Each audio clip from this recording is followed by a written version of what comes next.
컨트랙트 바이올레이션 핸들러에 대해서 알아보도록 하겠습니다. 계약 위반이 발생했을 때 로그 기록을 남기는 함수가 존재를 합니다. 이 함수를 컨트랙트 바이올레이션 핸들러라고 합니다. 컴파일러 구현자는 디폴트 컨트랙트 바이올레이션 핸들러를 제공을 해야 됩니다. 제공할 때 다음의 규칙을 따라야 됩니다. 계약 위반 관련된 내용을 포매팅한 형태로 해서 출력을 해야 되고요. 그 다음에 반복적으로 출력되는 위반 사항에 대해서는 제한된 수의 로그 기록만 남기도록 요구를 하고 있습니다. 그 다음에 정상적인 프로그램처럼 리턴하도록 되어져 있고요. 다음과 같이 만들 수 있다는 소리입니다. 파일 네임이라든지 어떤 파일에서 발생을 했는지, 몇 번째 라인에서 계약 위반이 발생했는지, 그 다음 코멘트는 무엇이니, 코멘트가 프리디케이터에 작성된 익스프레이션을 의미합니다. 그런 내용을 이렇게 출력을 할 수가 있어요. 근데 프로그래머가 글로벌 네임스페이스에 다음과 같은 함수를 만들게 되면 핸들러 컨트랙트 바이올레이션 같은 함수를 만들게 되면 디폴트 핸들러가 작동하지 않고 프로그래머가 작성한 핸들러가 호출되게 됩니다. 이런 경우를 디폴트 핸들러는 위크하다라고 표현을 하고요. 위크에서 프로그래머가 더 강한 형태의 함수를 제공하면 대치해서 작동하게 되는 겁니다. 다음과 같이 만들 수도 있습니다. 스택 트레이스를 통해서 해당 함수가 호출되는 과정에서 어떤 함수를 거쳐서 호출된 건지를 출력을 해주고, 그 다음에 디폴트 핸들러를 호출하는 겁니다. invoke default contract violation handler에서 값을 그대로 전달을 해주게 되면 컴파일러가 제공하고 있는 디폴트 핸들러를 호출할 수도 있습니다. 때에 따라서는 이런 식으로 구현을 할 수도 있어요. 브레이크 포인트를 지정을 해서 19번째 라인에서 디버깅 모드로 진입하는 거죠. 그래서 개발 도구상에서 디버깅을 할 수도 있습니다. 또 다른 방법은 예외를 던지는 경우입니다. 그래서 만약에 전달된 값이 익셉션이 있다. 그럼 그 익셉션 다시 리스로우 할 수도 있고요. 때에 따라서는 프로그래머 만든 예외 객체를 전달할 수도 있습니다. 이런 경우에 대해서 스펙 문서에 다음과 같은 내용을 언급하고 있습니다. 예외 객체가 function contract assertion에서 예외 객체가 발생하게 되면 이 경우는 함수 바디에서 밖으로 벗어나면서 생기는 예외라고 처리를 합니다. 그래서 함수 내에서는 예외를 잡을 수가 없고 함수를 감싼 곳에서 예외를 처리할 수 있도록 합니다. 때에 따라서 assertion 구문에서 예외가 발생할 수도 있는데 이 경우는 그 구문에서 예외가 발생한 거로 처리를 하게 됩니다.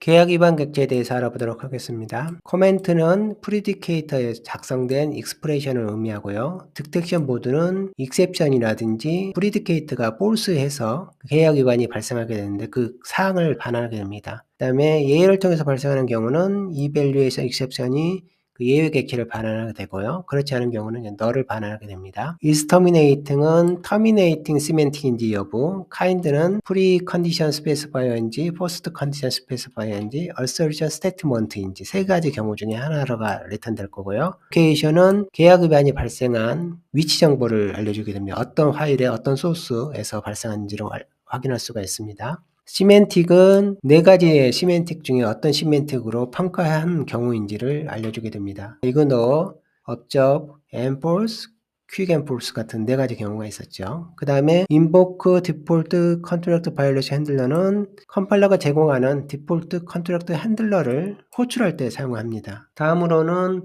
포스트 컨디션에 관련된 내용을 보도록 하겠습니다. 우리가 관심 있는 것은 포스트 컨디션에 대한 내용입니다. 여기에서 이 리턴 타입이 오토인 경우입니다. 즉 리턴 타입이 플레이스 홀더 타입을 포함하고 있는 거예요. 이런 식으로.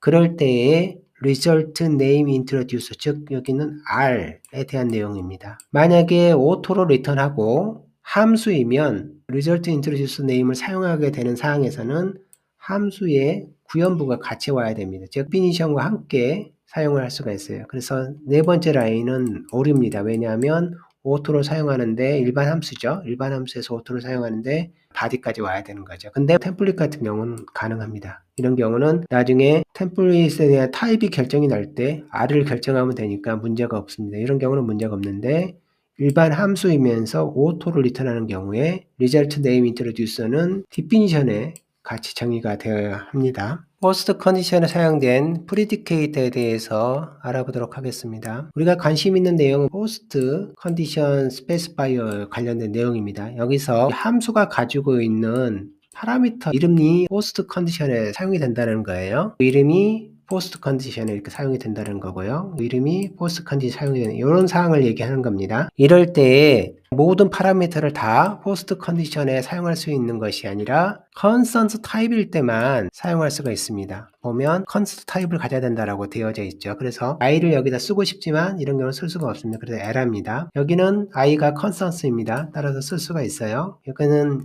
first 선언이고 이 부분은 제 선언이니까 문제가 없고요. 그 다음 여기 같은 경우는 배열이 왔기 때문에 decay가 발생하잖아요. 그러면 constants int의 포인터로 바뀌잖아요. 근데 원래 컨스턴스가 되려면 포인트 다음에 컨스턴스가 있어야 되거든요. 근데 없거든요. 그래서 쓸 수가 없습니다. 즉 배열의 경우는 곧바로 가져다가 쓸 수가 없습니다. 두 번째 경우를 알아보도록 하겠습니다. 두 번째 경우에 result binding에 대한 내용이네요. result binding에 사용된 이름이 어떤 타입이냐에 대한 내용입니다. 그럴 때 그 리턴된 타입이 레퍼런스 타입일 때가 있고 레퍼런스 타입이 아닐 때가 있는데 레퍼런스 타입 같은 경우는 레퍼런스를 없애고 컨스턴트 T 타입으로 본다. 그 다음에 그렇지 않은 경우는 컨스턴트 U로 본다. 즉 결국은 컨스턴트가 다 들어가는 경우입니다. 설명을 두 개로 분리를 했지만 결론적으로 컨스턴트 타입이라는 거예요. 그래서 여기 보면 int입니다. int가 여기 otherwise에 속하죠. 앞에다 컨스턴트를 붙여서 컨스턴트 int라는 겁니다. 이 타입이 R이. 따라서 컨스턴트 int이기 때문에 수정할 수가 없습니다. 여기 같은 경우는 똑같이 컨스턴트 int인데 람다에서 디폴트 캡처를 통해서 가도록 되어 있거든요. 카피를 통해서 가잖아요. 그래서 이 R은 밖에 있는 R이 아니라 람다 안에 있는 R이잖아요. 내부에 있는 R이기 때문에 이렇게 수정을 할 수가 있습니다. 왜냐하면 뮤터블로 되어 있잖아요. 그래서 문제가 없는 경우입니다. 여기는 레퍼런스네요. 이 경우입니다. 이럴 때 레퍼런스를 없애고 컨스턴트를 붙인다. 이런 뜻이잖아요. 즉 레퍼런스에서 T만 빼서 앞에다 컨스턴트니까 컨스턴트 int라는 뜻이고요. 따라서 수정하게 되면 에러입니다. 이런 식으로 result binding 된 타입에 대해서는 이 return 타입에 대한 컨스턴트 형식으로 타입이 결정이 난다.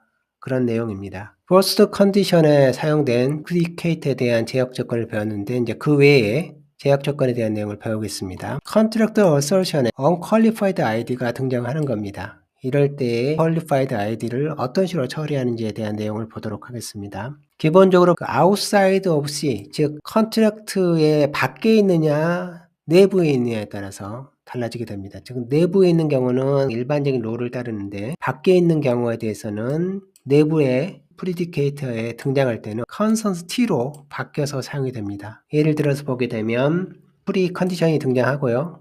여기서 n을 사용합니다. 그런데 이 n이 어디 있냐면 밖에 있는 n이거든요. 이런 경우를 말하는 거예요. unqualified이고 사용된 값이 밖에 있다 이겁니다. outside of C라고 했으니까. 이럴 때 n이 들어오면 이 n은 컨스턴스가 입혀진 상태로 들어온다는 겁니다. 즉 int인데 constant int가 된다는 거예요. 따라서 플러스를 할 수가 없죠.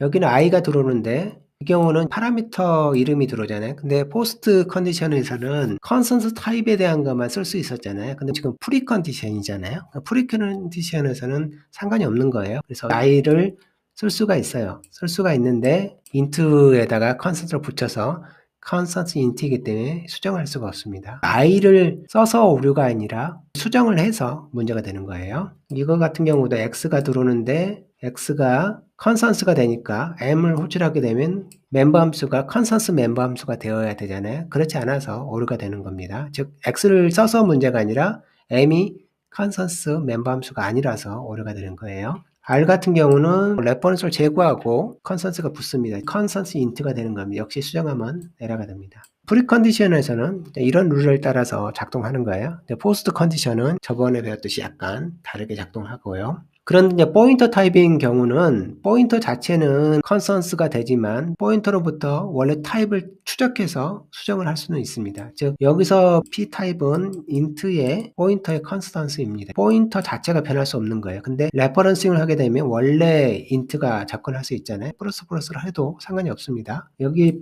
같은 경우도 역시 상관이 없습니다. 즉 포인터는 그대로 들어온다고 보시면 돼요. 포인터 자체는. 여기서는 n인데 n이 글로벌에 있는 n이잖아요. 그러니까 캡처의 대상이 아니기 때문에 그대로 들어오는데 int에 컨스턴스가 붙어서 수정을 하면 안 되고요. i 같은 경우는 여기 int잖아요. 근데 int인데 컨스턴스가 붙어서 들어오니까 수정하면 안 되고요. p 같은 경우는 여기 있는 p가 여기서 캡처를 통해서 들어오잖아요. 람다가 뮤터블 람다거든요. 람다 캡처 내에 있는 P예요. 외부에 있는 여기 outside of C가 아니라 그냥 프리 컨디션 내에 있는 경우예요. 그래서 수정할 수가 있는 겁니다. 상관이 없는 거고요. 그 R 같은 경우도 R이 지금 보면 어디냐면 여기 있는데 여기 보면 캡처가 된 거잖아요.